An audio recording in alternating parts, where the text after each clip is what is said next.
Aman is trying to get every piece reincarnated. And like I said, set them up along the first rank. That's hilarious. That's not something that you see very often. If somebody did this over the board at a tournament in a chess club, they might get punched in the face. Or black would get punched in the face for not resigning.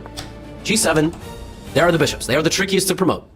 Aman Hamilton now has 9.6 seconds to win this game. So what does he do? Brings the bishop back to f1. Now, I think he missed the pre-move. I think he was trying to go to d3.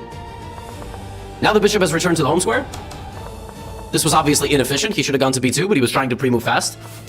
So the bishops are on their home squares, and now here comes the g-pawn. He makes a queen, and promptly puts the queen back on the home square. He now has 8 seconds. How's he going to do that? How's he not going to stalemate? Now he plays plays knight d4. Okay. Knight e2. Okay. Okay. 4 of the pieces are on the home rank. Now look at his time. Every move, 0.1. King goes to c4, so the queen cuts this off. It would have been actually more resilient for black to stick around here, but black gets cut off. Now Aman pushes every pawn. He's losing 0.1 on every single one of those moves. I don't know why he went king b5. I don't know why he did that. I guess he's just burning more time. I don't know. I don't know what's happening here. Maybe he didn't want to stalemate. I have no idea. He obviously could have just made the promotions, but he chooses not to. He goes to b8. I think part of it was like he wanted to make sure there was no stalemate trick. Now the rook was... Now the king goes to c7. He makes another rook.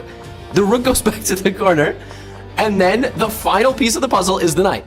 You do your job. Knight b6, knight a4, knight c3, knight... All right. Yeah, but the king's over. So what's... I mean, he's not obviously not going to run... He's not going to run the... Okay. Aman goes queen e2. He pre-moves the rest of the game. He goes queen g2 check. Is that he glides up the board like this, right? Beautiful technique, beautiful. It's main 2, rook f7, and here he wants something. What is he trying to do? What? He pre-moves this to get the king off the back rank. Then he pre-moves this in 0.1 seconds. How did he even know that? Then he pre-moves this. He pre-moves this move so that the king can come to the 6th rank. Then he cuts off the king on the 7th rank. The only legal move in this position is king c6. I don't even know how he did that, because in this position, black didn't have to pre-move this. You know, he could have gone to c6 and then b6. I'm not even sure it matters.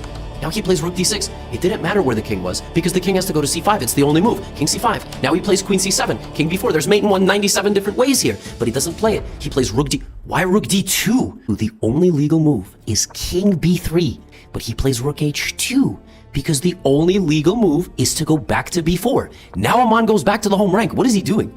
And Aman Hamilton plays queen to d6, which means the king has to go to c2, and white plays queen to d1.